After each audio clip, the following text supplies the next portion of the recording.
اعوذ باللہ من الشیطان الرجیم بسم اللہ الرحمن الرحیم۔ یہ خطبہ امام علی علیہ السلام نے خوارج کی بیخ کنی اور اپنے علم کی ہمہ گیری اور بنو امیہ کی فتنہ پروازی کے سلسلے میں فرمایا۔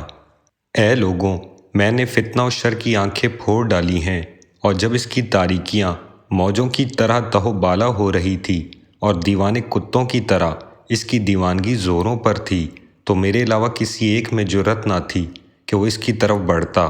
اب موقع ہے، جو چاہو مجھ سے پوچھ لو، پیشتر اس کے کہ مجھے نہ پاؤ۔ اس ذات کی قسم جس کے قبضہ قدرت میں میری جان ہے، تم اس وقت سے لے کر قیامت تک کے درمیانی عرصے کی جو بات مجھ سے پوچھو گے میں بتاؤں گا، اور کسی ایسے گروہ کے متعلق دریافت کرو گے کہ جس نے 100 کو ہدایت کی ہو اور 100 کو گمراہ کیا ہو، تو میں اس کے للکارنے والے اور اسے آگے سے کھینچنے والے اور پیچھے سے دھکیلنے والے اور اس کی سواریوں کی منزل اور اس کے ساز و سامان سے لدے ہوئے پالانوں کے اترنے کی جگہ تک بتا دوں گا، اور یہ کہ کون ان میں سے قتل کیا جائے گا اور کون اپنی موت مرے گا۔ اور جب میں نہ رہوں گا اور ناخوشگوار چیزیں اور سخت مشکلیں پیش آئیں گی، تو دیکھ لینا کہ بہت سے پوچھنے والے پریشانی سے سر نیچے ڈال دیں گے اور بتانے والے عاجز و درماندہ ہو جائیں گے۔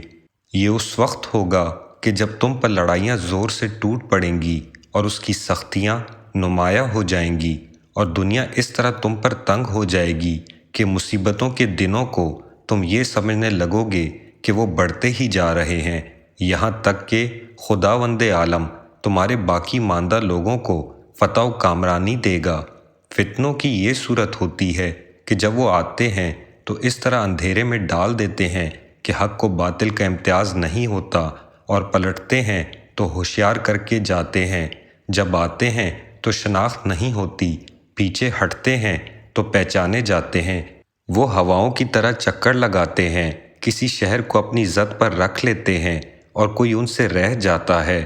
میرے نزدیک سب فتنوں سے زیادہ خوفناک تمہارے لیے بنو امیہ کا فتنہ ہے، جسے نہ خود کچھ نظر آتا ہے اور نہ اس میں کوئی چیز سمجھائی دیتی ہے۔ اس کے اثرات تو سب کو شامل ہیں، لیکن خصوصیت سے اس کی آفتیں خاص ہی افراد کے لیے ہیں۔ جو اس میں حق کو پیش نظر رکھے گا اس پر مصیبتیں آئیں گی، اور جو آنکھیں بند رکھے گا وہ ان سے بچا رہے گا۔ خدا کی قسم، میرے بعد تم بنو امیہ کو اپنے لیے بدترین حکمران پاؤ گے۔ وہ تو اس بوڑھی اور سرکش اونٹنی کے مانند ہیں جو منہ سے کاٹتی ہو اور ادھر ادھر ہاتھ پیر مارتی ہو اور دھونے والے پر ٹانگیں چلاتی ہو اور دودھ دینے سے انکار کر دیتی ہو۔ وہ برابر تمہارا کلا کما کرتے رہیں گے، یہاں تک کہ صرف اسے چھوڑیں گے جو ان کے مفید مطلب ہو یا کم از کم ان کے لیے نقصان رساں نہ ہو،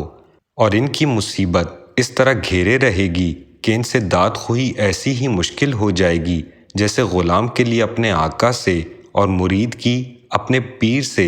تم پر ان کا فتنہ ایسی بھیانک صورت میں آئے گا کہ جس سے ڈر لگنے لگے گا، اور زمانہ جاہلیت کی مختلف حالتوں کو لیے ہوگا۔ نہ اس میں ہدایت کا مینار نصب ہوگا اور نہ راستہ دکھانے والا کوئی نشان نظر آئے گا۔ ہم اہل بیت رسول ان فتنہ انگیزوں کے گناہ سے بچے ہوں گے، اور ان کی طرف لوگوں کو بلانے میں ہمارا کوئی حصہ نہ ہوگا۔ پھر ایک دن وہ آئے گا کہ اللہ اس شخص کے ذریعے سے جو انہیں ذلت کا مزہ چکائے اور سختی سے ہنکائے اور موت کے تلخ جام پلائے، اور ان کے سامنے تلوار رکھے اور خوف انہیں چمٹا دے، ان فتنوں سے اس طرح علیحدہ کر دے گا جس طرح ذبیحہ سے کھال الگ کی جاتی ہے۔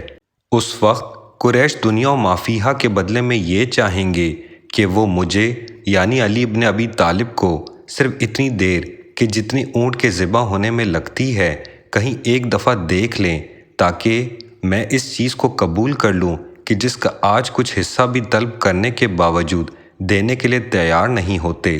امیر المومنین امام علی علیہ السلام نے یہ خطبہ جنگ نیرواں کے بعد ارشاد فرمایا۔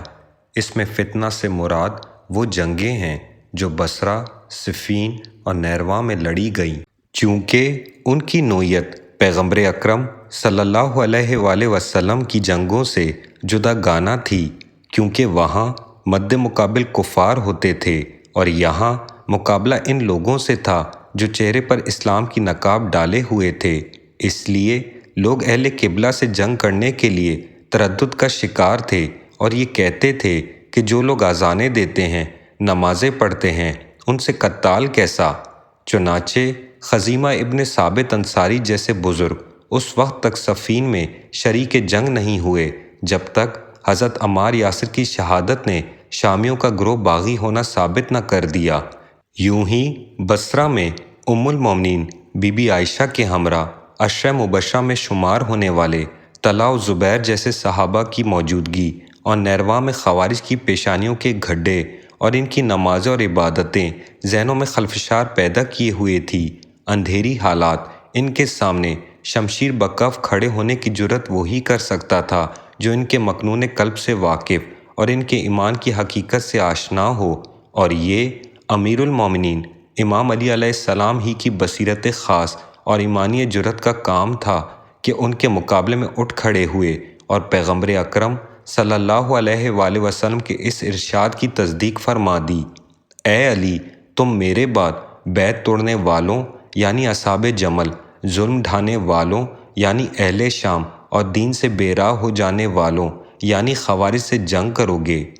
پیغمبر اکرم صلی اللہ علیہ وآلہ وسلم کے بعد کوئی متنفس امیر المومنین امام علی علیہ السلام کے علاوہ یہ دعویٰ نہ کر سکا کہ جو پوچھنا چاہو پوچھ لو۔ چنانچہ ابن حجر نے سوائق محرقہ میں لکھا ہے، صحابہ میں سے کوئی ایک بھی یہ دعویٰ نہ کر سکا کہ جو پوچھنا چاہو ہم سے پوچھ لو سوائے علی ابن ابی طالب کے۔ البتہ صحابہ کے علاوہ تاریخ میں چند نام ایسے نظر آتے ہیں جنہوں نے ایسا دعویٰ کرنے کی جرت کی، جیسے ابراہیم ابن حشام، مقاتل ابن سلیمان، قتادہ، ثابت ابن جوزی اور محمد ابن ادریس الشافی وغیرہ، مگر ان میں سے ہر شخص سوال کے موقع پر رسوا اور اپنے اس دعوے کو واپس لینے پر مجبور ہوا۔ یہ دعویٰ وہی کر سکتا ہے جو حقائق عالم سے واقف اور مستقبل کے واقعات سے آگاہ ہو۔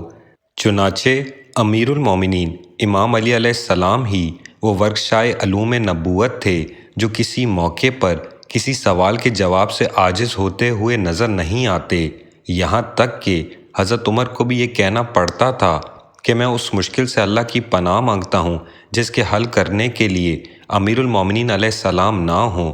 یوں ہی مستقبل کے متعلق جو پیشن گوئیاں آپ نے کی وہ ہر بہر پوری ہو کر آپ کے وسعت علمی کی آئینہ دار ہیں، وہ بنو امیہ کی تباہ کاریوں کے متعلق ہو یا خوارج کی شورش انگیزیوں کے متعلق، وہ تتاریوں کے تخت و تاراج کے بارے میں ہو یا زنگیوں کے حملہ آوریوں کے متعلق، وہ بصرہ کی غرقابی کے بارے میں ہو یا کوفہ کی تباہی کے متعلق۔ غرض جب یہ واقعات تاریخی حیثیت سے مسلمہ حیثیت رکھتے ہیں تو کوئی وجہ نہیں کہ امام علی علیہ السلام کے اس دعوے پر تعجب کیا جائے۔